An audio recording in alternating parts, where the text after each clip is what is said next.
What are we going to look at today? Well, if you saw my short that I put up a day or so ago, because I never know what order these videos are actually going to show up on YouTube, we're going to talk about 3 different types of switchblades.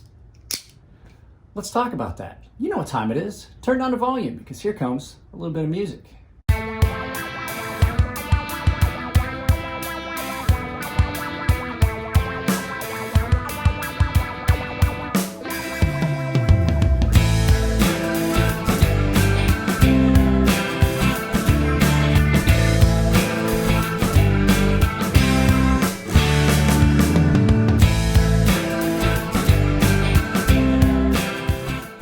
So guys, there are different types of switchblades. There's push buttons, there's out the fronts, there's single actions, there's bolster actuated, what they call double actions. So what we're gonna do is we're gonna turn this around. We're gonna take a look at the 3 examples of them I have here at the house. Now I will talk about the 4th type, which is a push button out the front, single action, but we're gonna have to do an overlay of something like a Halo 5 or something. We'll talk about that. So at any rate, guys, let's not waste a bunch of time sitting here talking about it.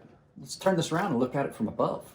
Guys, I have 3 different types of switchblades out here on my counter. They all deploy a little bit differently, so we're going to talk about each one individually. We're going to start with the one that most people are going to know from movies and TV. So let's get these out of the way, and we're going to talk about an OTF automatic double action. So this is a Microtech Ultratech. It is an OTF double action automatic knife or switchblade. They're also called springers and flick knives and things like that.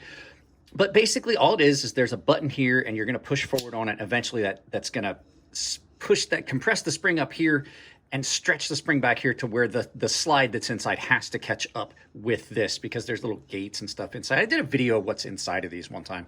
Now, these are I would say these are the most popular version. Now, I do know that you guys, everybody's seen the stiletto style push button, which I have an example of the out the side switchblades.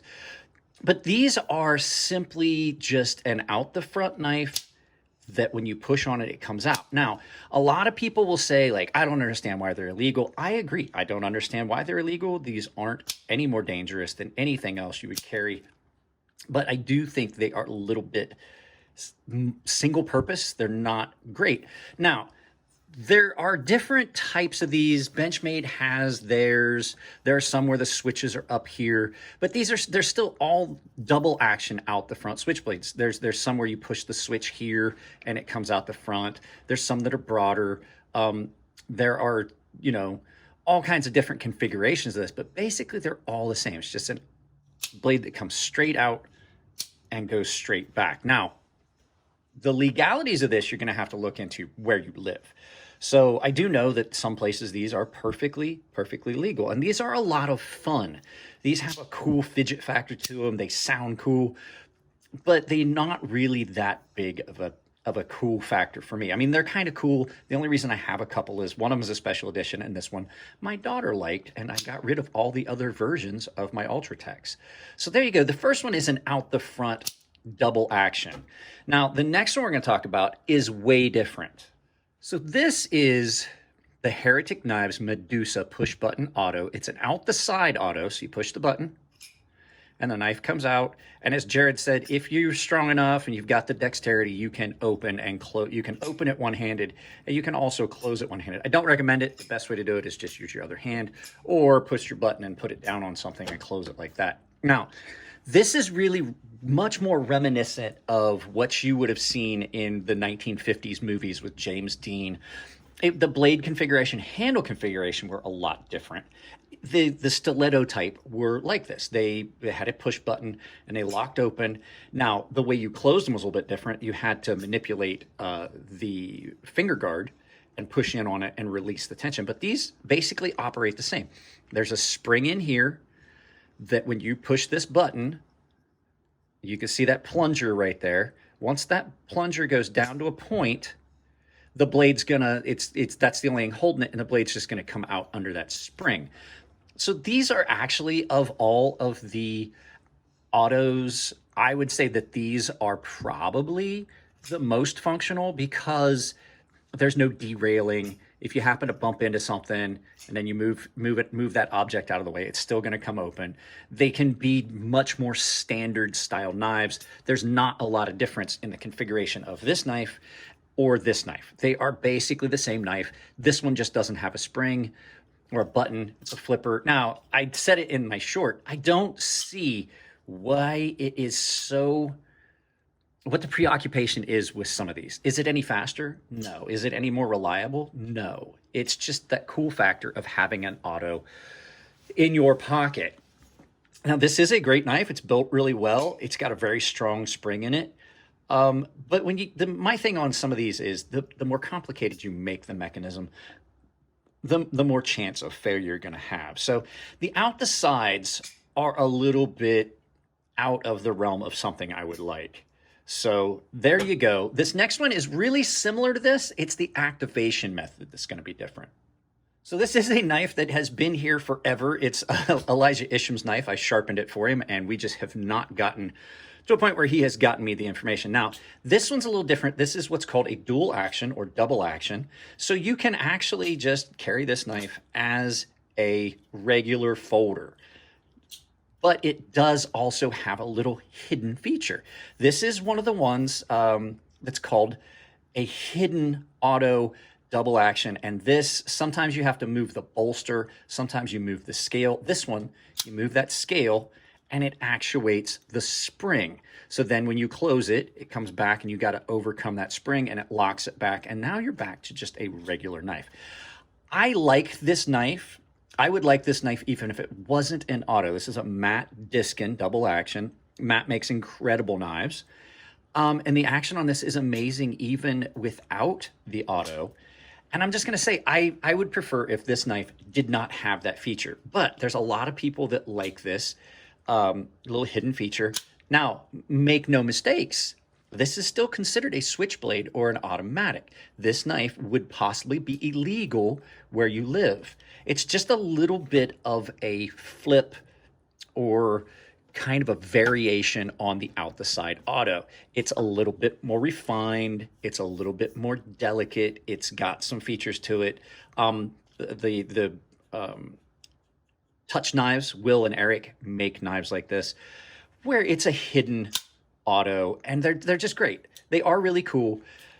But like I said, this falls into one of those things that might not be legal where you live. So there is a fourth type, and I tried, before I filmed this, I was going to download some footage.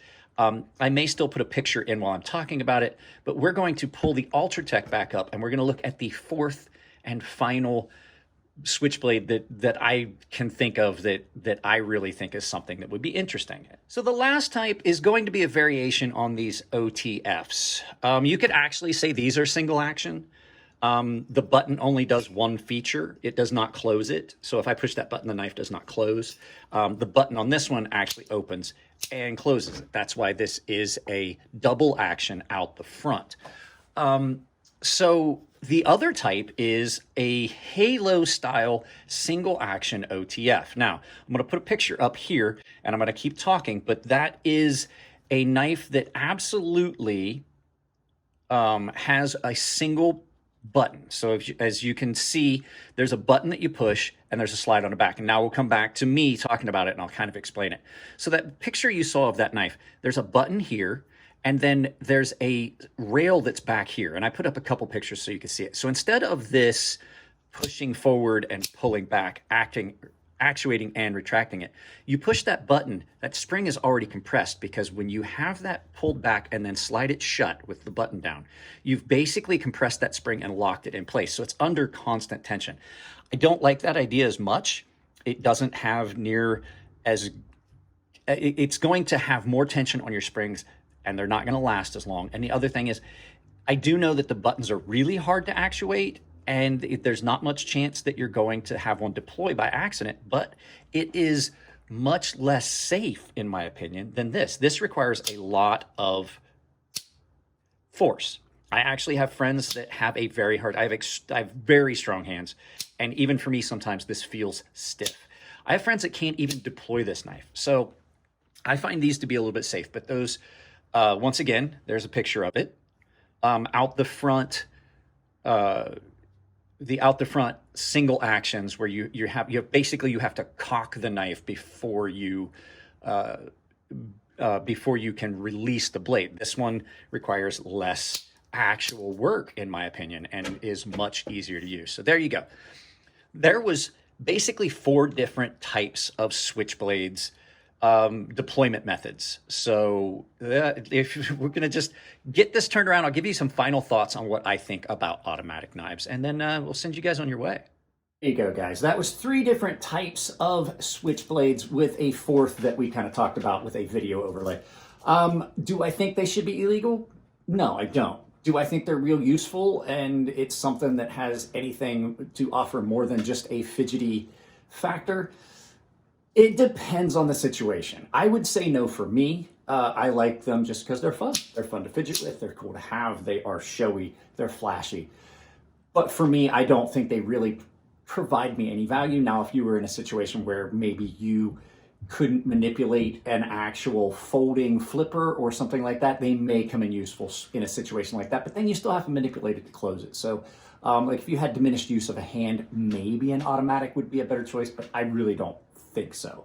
So that's it, guys. That's it on this one. If you like the videos, give them a thumbs up. If you don't like them, give them a thumbs down, but please try to tell me why. I can't change the content if you don't tell me what you don't like.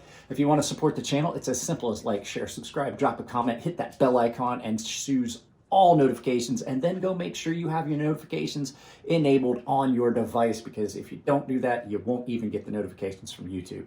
Other ways you can support the channel financially if you want. I have memberships down below, get you a lot of different benefits based on tier. I have a gilded server where we all chat. The members can get in, and I have exclusive content based on tier, and I have a premium tier sharpening tutorial series where basically if you pay for the premium tier, you get access to an entire series of videos of me teaching sharpening. Other ways you can do it, I have affiliate links down below. Sometimes the knives that I show in these videos, I will put links to, but there's all kinds of useful links down below. Anything you purchase, I get a portion of it at checkout, and they don't charge you anything. And the final way is, I do have merchandise. As you're gonna see, Walt G behind me is wearing one of my shirts. If you go to Ember Shirt Code, to my merchandise store, I have set you up a coupon code that saves you 10% at checkout, and it works anywhere on Ember Shirt Code. That coupon code is CrazySharp, all one word, capital C, capital S, CrazySharp, all one word, saves you 10% at checkout. Guys, I love y'all. Keep it clean in the comment section. It makes it easier to moderate the channel. If it's your birthday, happy birthday. And I will see you in the next video.